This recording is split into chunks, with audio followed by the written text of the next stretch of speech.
अधिवक्ताओं ने तहसीलदार के खिलाफ जुलूस निकालकर की नारेबाजी, लगाया भ्रष्टाचार का आरोप। अधिवक्ताओं द्वारा लगाए गए आरोपों को बताया बेबुनियाद।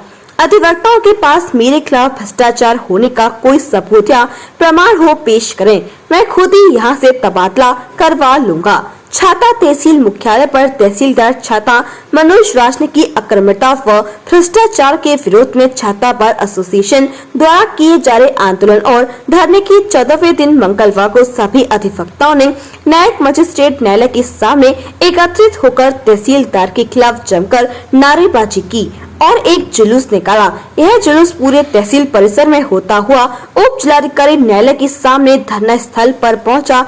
जिलाधिकारी से मुलाकात होने पर उन्होंने छाता बार एसोसिएशन के पदाधिकारियों से तहसीलदार का स्थानांतरण मुड़िया पूर्णिमा मेले के बाद किए जाने का वायदा किया था, लेकिन जिलाधिकारी अपने वायदे पर खरे नहीं उतरे। वहीं तहसीलदार छाता ने छाता बार के अधिवक्ताओं को जवाब देते हुए कहा कि ये मेरे से गलत काम करवाने के लिए नाजायज दबाव बनाते हुए धरना प्रदर्शन कर रहे हैं। मैं आपको बता दूं कि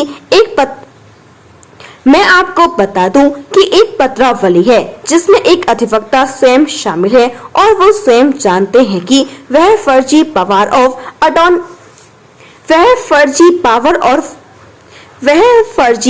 ऑफ अटॉर्नी है, अब पंजीकृत है। वो इस क्षेत्र का रहने वाला इंसान भी नहीं है जिसके नाम से इन्होंने फर्जी दाखिला खारिज पूर्व तहसीलदार से करवा लिया है। उस पत्रावली को लेकर इन्होंने विवाद शुरू किया है और वही जो लोग मेरे ऊपर आरोप लगा रहे हैं वो स्वयं जानते हैं कि वो कितने शुद्ध व ईमानदार होते हुए 307 के मुलजिम होने के साथ काले तेल की कारोबार कर रहे हैं।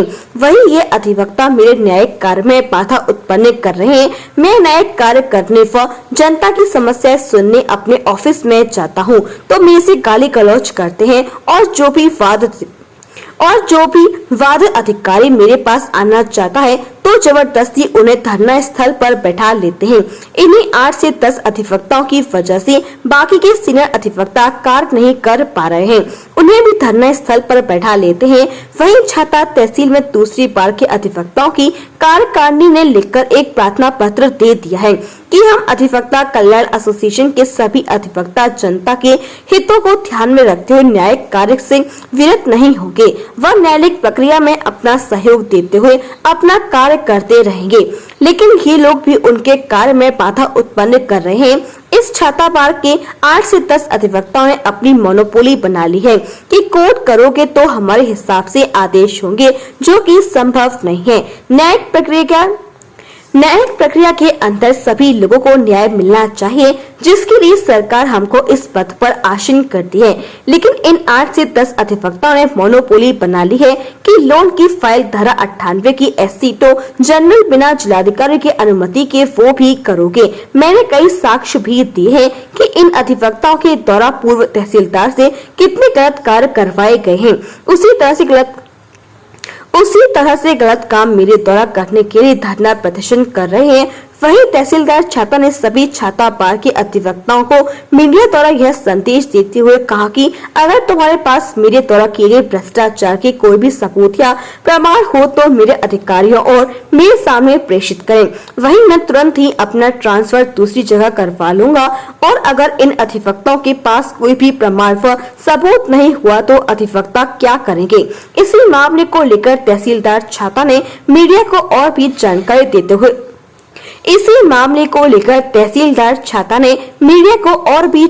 देते हुए बताया। सर, ये वकीलों का जो धरना प्रदर्शन चल रहा है पिछले 13 दिनों से, क्या कहना चाहेंगे इस बारे में, क्या मामला है? ये गलत काम करने के लिए नाजायज दबाव बनाते रहते हैं।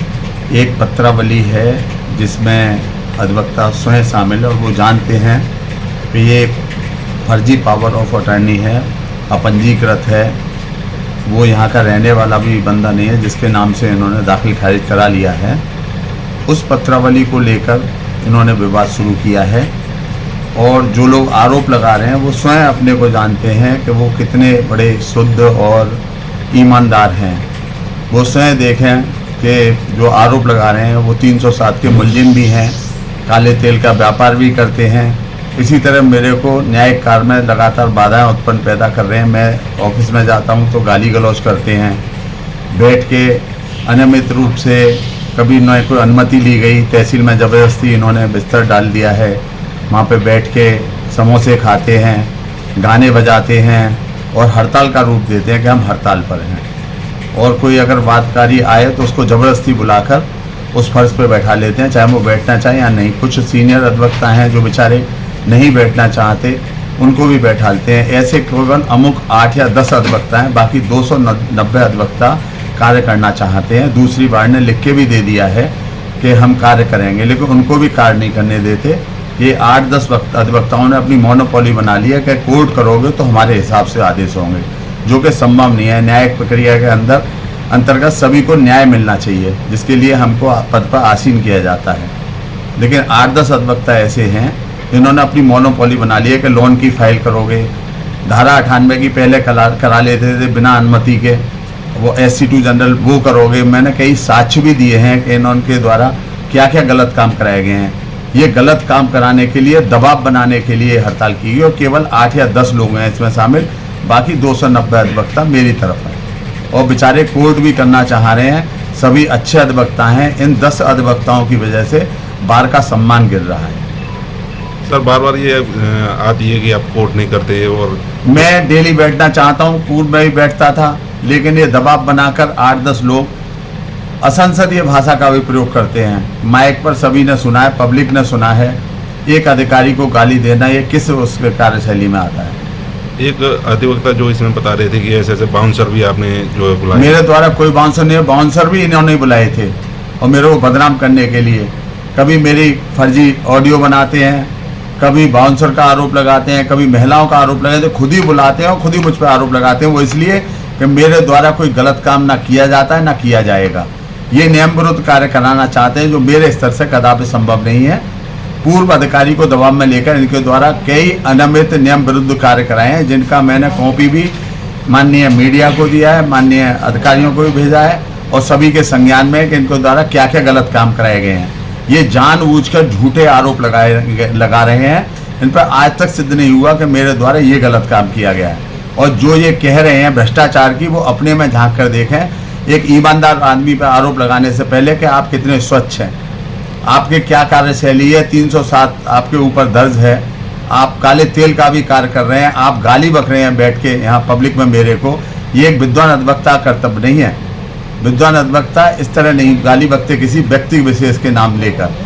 ये एक तहसीलदार से नहीं, व्यक्ति विशेष का नाम लेकर गाली बकते हैं। ये अच्छा नहीं है, शोभनीय नहीं है। एक अधिवक्ता, विद्वान अधिवक्ता को शोभा नहीं देता। प्राइवेट कर्मचारी को लेकर ये कुछ प्राइवेट कर्मचारी मेरे टाइम से नहीं है, वो पहले से कार्यरत थे और इन्हीं लोगों ने रखवाए थे, जिसमें कुछ अधिवक्ता के रिश्तेदार हैं, उनको मेरे द्वारा निकाला गया। उसका भी इन लोगों ने एतराज किया गया कि हमारा भतीजा है, हमारा ये है। ये अधिवक्ताओं ने अपने रोक रख रखे हैं, जिनको मैं 2 बार निकाल चुका हूँ।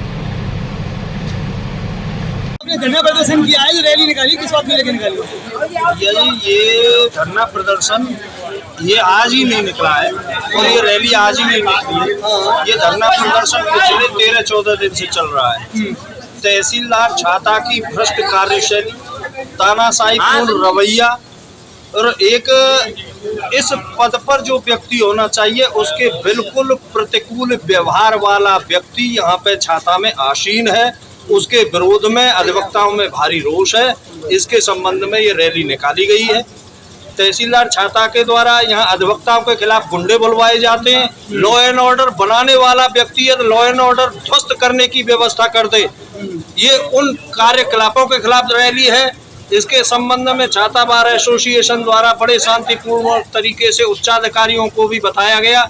उच्चाधिकारियों ने कहा था कि तहसीलदार की शिकायतें हमको पहले से भी हैं और हम जानते हैं, उसके बावजूद और हम बहुत जल्दी इनको हटा देंगे। लेकिन पता नहीं किस दबाव में या तहसीलदार छाता की कार्यशैली की तरह ही उन उच्चाधिकारियों की कार्यशैली है, उस वजह से इस तरह के निकम्मे अधिकारी को यहाँ से हटाया नहीं गया है।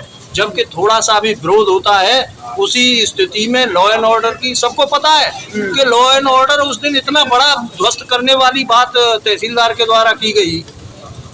अधिवक्ताओं ने धैर्य इतना किया है कि इन्होंने पिछले 2-3 महीने तो तहसीलदार को स्वयं बैठ के वार्ता की है और साहब तहसीलदार साहब ये स्थितियां हैं, हम अपने क्लाइंटों को क्या जवाब दें, कम से कम आप कोर्ट में काम करें और जो आदेश है वो आदेश कौन कौन से कार्य हैं जिनसे आप क्षुब्ध हैं, नाराज हैं? देखिएगा, तहसीलदार चाहता पहली बात कोर्ट नहीं करते, केवल उन्हीं फाइलों में ऑर्डर होता है जिन फाइलों में उन पर कोई अप्रोच हो या उनको कोई प्राप्ति हो जाती है।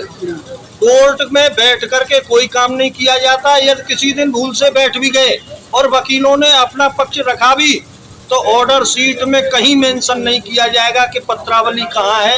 वकील 3-3 महीने से तो अपनी पत्रावलियों की तलाश कर रहे हैं कि हमारी पत्रावलियां कहाँ हैं, पत्रावलियां देखने को नहीं मिलती। तो भरपूर भ्रष्टाचार तहसीलदार के द्वारा किया जा रहा है, भरपूर तानाशाही की जा रही है, पूरी गुंडागिरी तहसीलदार के द्वारा की जा रही है। पर पता नहीं शासन की नीति तो इस तरह की नहीं है जैसा हम मीडिया में और उसमें सुनते हैं। पहले भी सरकारें नहीं, उन सरकारों में यदि कोई अधिकारी को तत्काल हटा दिया जाता था, परंतु अब तो ऐसे भ्रष्ट अधिकारियों को जमाए रखना और उनको सपोर्ट करना आगे की ये नीति बन गई। क्या रणनीति रहेगी आगे की रणनीति ये है, धरना प्रदर्शन चल रहा है, आंदोलन चल रहा है और अब तो वकील उस स्थिति में आ गए कि FIR वकीलों के खिलाफ हो तो हो, हमको जिस हद तक जाना पड़ेगा उस हद तक जाएंगे और हम इस तहसीलदार को जब तक चैन से नहीं बैठेंगे, जब तक ये तहसीलदार हट नहीं जाता। इसकी सूचना bar council of Uttar Pradesh को भी दे दी गई है। Bar council of Uttar Pradesh ने हमसे कहा है कि आप 4 दिन का धैर्य रखें, 4 दिन में हम जो है मुख्य सचिव साहब से और उच्चाधिकारियों से वार्ता करते हैं। उसके बाद धरना प्रदर्शन पूरे प्रदेश में करने का आह्वान किया जाएगा। ये बार काउंसिल ऑफ